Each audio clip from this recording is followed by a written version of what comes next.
சிங்காநல்லூர் சட்டப்பேரவை தொகுதி SIHS colony பகுதியில் இங்கே இருக்கக்கூடிய ரயில்வே உயர்மட்ட மேம்பாலத்தில் உயர்மட்ட மேம்பாலம் கட்ட வேண்டும் என்று ஒண்டிப்புதூர் எஸ்ஐஹெச்எஸ் காலனி நீலிகோணாம்பாளையம் உள்ளிட்ட இந்த பகுதி முழுக்க வசிக்கின்ற மக்கள், லட்சக்கணக்கான மக்கள் வசித்து வருகின்றார்கள்.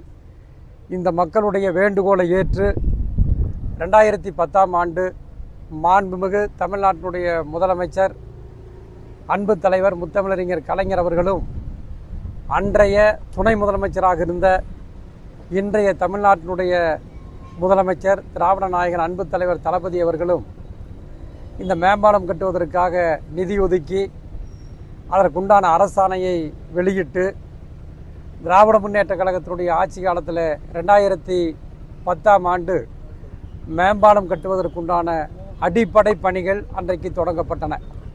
பணிகள் தொடங்கப்பட்டு நிலம் கையகப்படுத்துதல் உள்ளிட்ட பல்வேறு பணிகள் நடைபெற்று வந்தன. அப்படி நடைபெற்று வந்த நிலையில் 2011ஆம் ஆண்டு ஆட்சி மாற்றம் ஏற்பட்டுவிட்டது. அந்த ஆட்சி மாற்றத்திற்கு பிறகு 2011ஆம் ஆண்டிலிருந்து 2021ஆம் ஆண்டு வரை எஸ்ஐஹெச்எஸ் காலனி ரயில்வே உயர்மட்ட மேம்பாலம் கட்டுவதற்குண்டான கட்டுமான பணிகள் பாழாய் போன அதிமுக ஆட்சியில் எந்த விதமான பணிகளும் சரிவர நடைபெறவில்லை.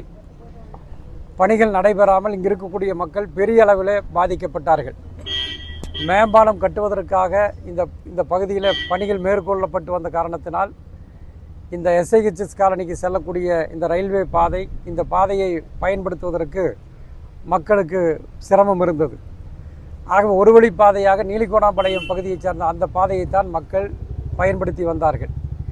இந்த நிலைமையில் பார்த்தீங்கன்னா 2016ஆம் ஆண்டிலிருந்து 2021ஆம் ஆண்டு வரை சிங்காநல்லூர் சட்டப்பேரவை தொகுதியினுடைய உறுப்பினராக இங்கு இருக்கக்கூடிய மக்களால் நம்முடைய மாண்புமிகு கழகத் தலைவர் அவர்களால் தேர்தலில் நிறுத்தப்பட்டு நான் தேர்வு செய்யப்பட்டு இந்த மக்களுக்காக 2016ஆம் ஆண்டிலிருந்து சட்டப்பேரவை உறுப்பினராக பணியாற்றி வந்தேன்.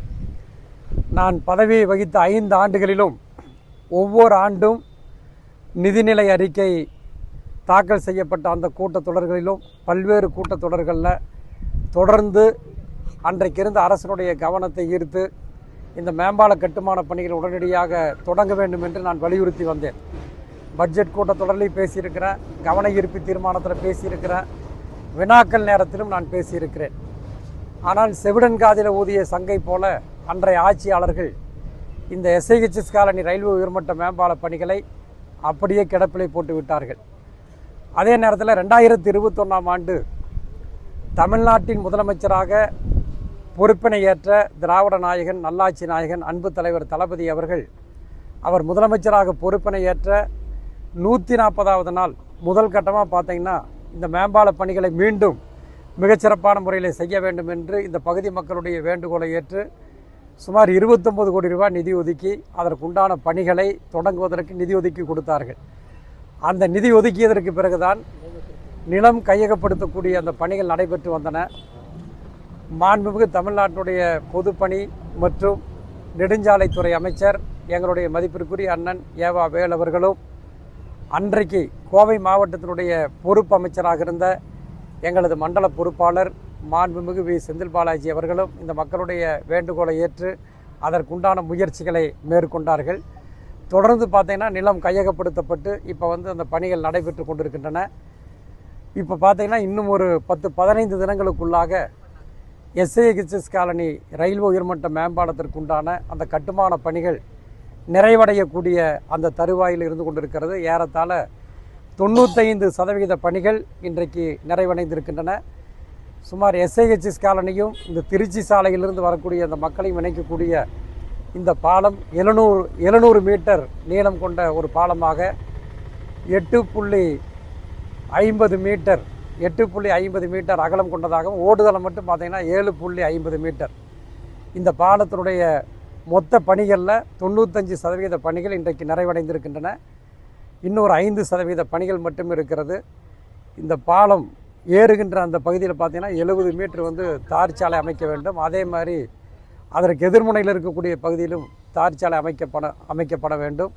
இந்த மாத இறுதிக்குள்ளாக அணுகு சாலைகள், சேவை சாலைகளில் தார் சாலைகள் அமைக்கக்கூடிய பணிகள் நடைபெற்று கொண்டிருக்கின்றன.